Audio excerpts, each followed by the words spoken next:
Hey guys, hope you're all doing absolutely amazing today. I'm Mysticle, and I'll be bringing you the latest in AR and VR news. Before we jump into this one, I'd like to apologize for being gone for a little while.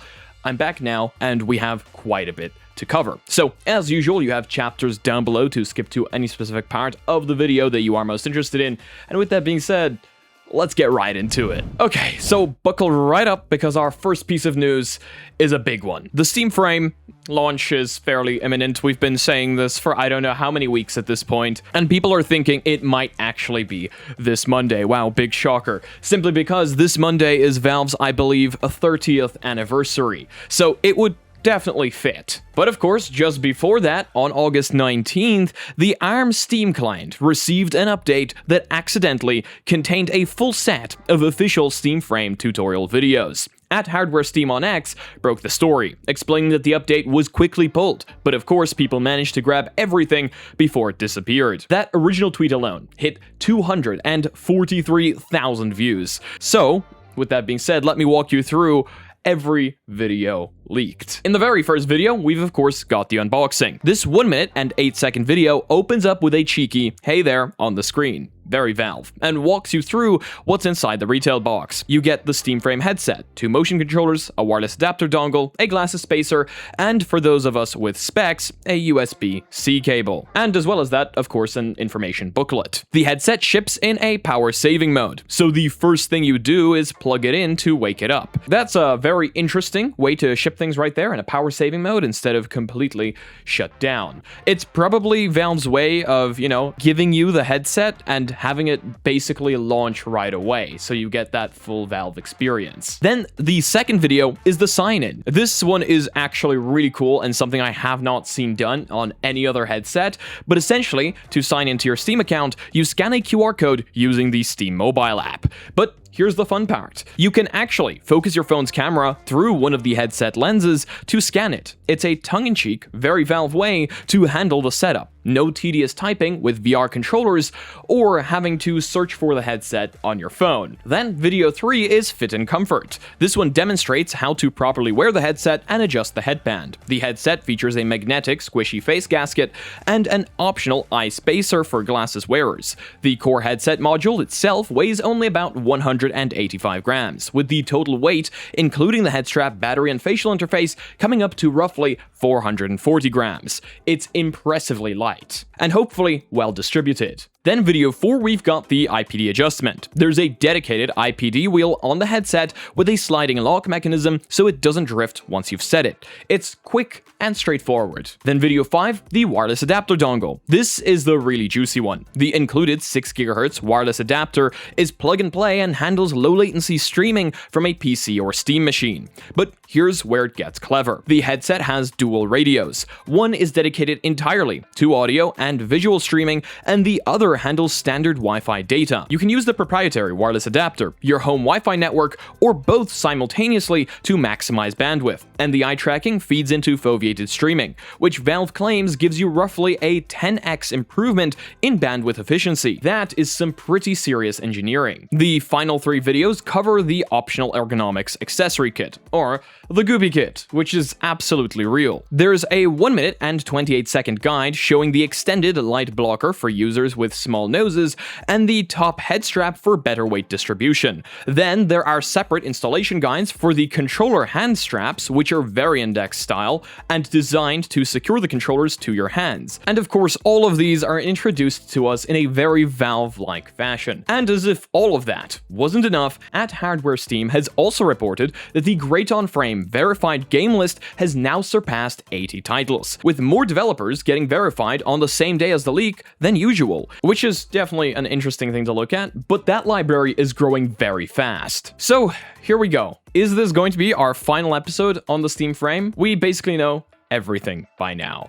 Links, of course, to all of these leaks and X posts will be down below in case you guys want to check them out yourself. But do let me know what you think. And in this final episode, I would say, because I also think it's probably going to come on that anniversary date, do let me know what you think the price is going to be, how much you would buy it at, and when you actually think it's going to launch. At this point, it's really funny. They could just never mention it again and never launch it. Now, let's move on to Pico, as Pico's Vision Pro competitor has finally got a name. This is some pretty major news from the Pico camp. Their high-end headset, previously known as Project Swan, has officially been named Pico Space Pro, and it's making an official debut at a special event in Beijing on September 2nd. Now, the specs on this thing are absolutely wild. We're talking micro-OLED displays at approximately 4,000 pixels per inch, with an average of about 40 pixels per degree, and the center sweet spot exceeding 45 ppd. For reference, that's in Apple Vision Pro territory. It's running a dual-chip architecture, similar to how Apple uses the M2 and the R1. There's a flagship SoC for main processing that claims to be more than double the performance of the Snapdragon XR2 Gen 2, plus custom Pico silicon dedicated to perception and imaging, targeting around 12 milliseconds of system perception latency. It'll be running Pico OS 6, which is their new Pico spatial engine, for multitasking across 2D and 3D experiences, but there's no word on pricing just yet. However, given that this is positioned directly against the Apple Vision Pro, expect it to be at a premium.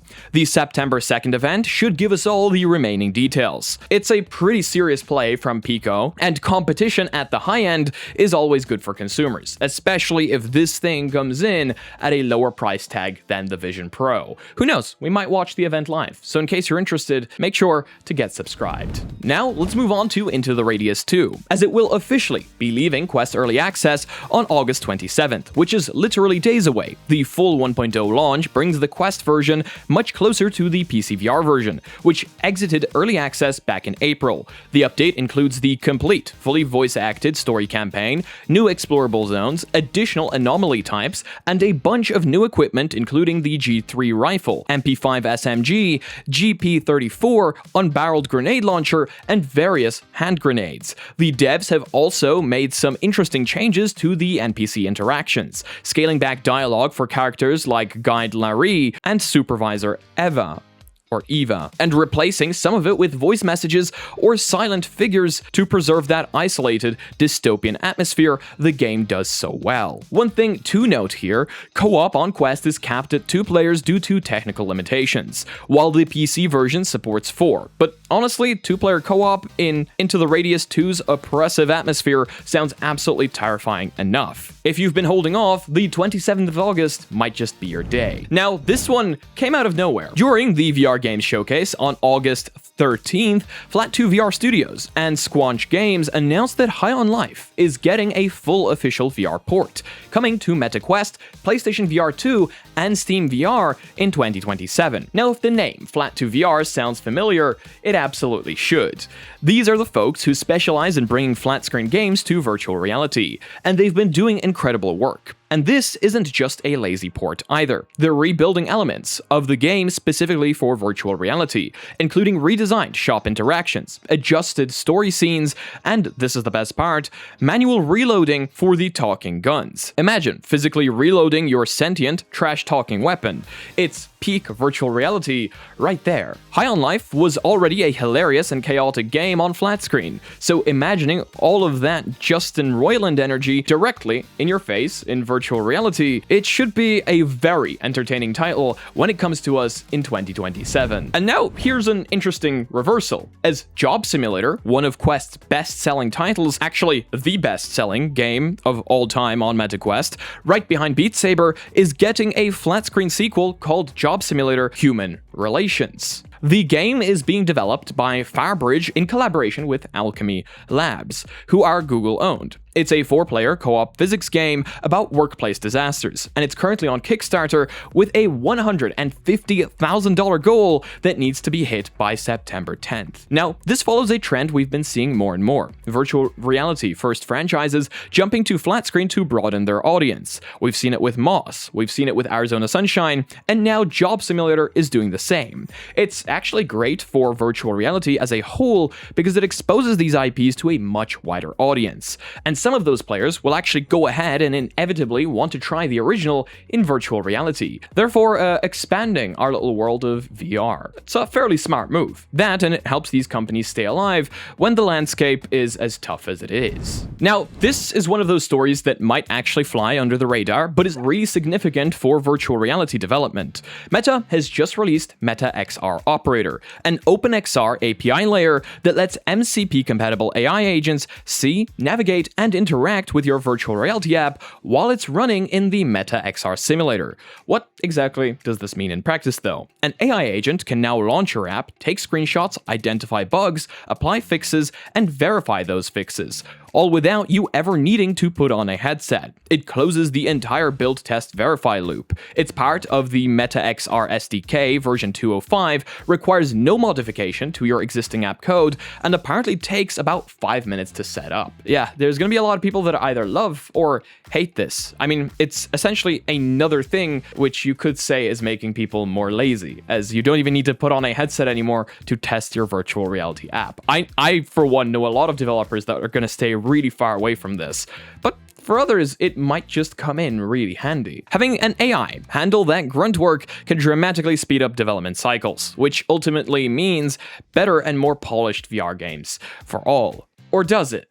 Because in reality, I've done a lot of coding with, and I've come to the very quick conclusion that it makes a lot of mistakes. And if you don't actually know what you're doing in the background, you're going to come up with either really sloppy code or code that just straight up doesn't work. But who knows, maybe I'm just using the wrong AI agents, and you guys will tell me down in the description that AI is actually incredible and makes no mistakes, which we all know isn't true. But I'm going to leave that conversation for you down below, and that is going to be it for today's video. Thank you all so much for joining me. I hope you guys have a fantastic rest of your day or night, wherever you are in the world. If you like this one, please leave a like. If you disliked it, I guess this button works too, but let me know why down below. If you're not yet part of our community, check out our Discord and our Reddit down below, where I want to see you posting your spicy memes. And thank you so much to all the Patreons supporting this channel. You guys are amazing. Seriously, much love. You help me out a ton. And thank you to anyone else supporting the channel in any way, shape, or form, whether you buy me a coffee, whether you leave a comment, or whether you're just watching. And as usual, if you want to be notified about content coming up on the channel, just smack that subscribe button with you before I ding my bell and see you next video. Peace. I can still do it. Some people love it, some people hate it. Sometimes we'll do it, sometimes we won't. Peace.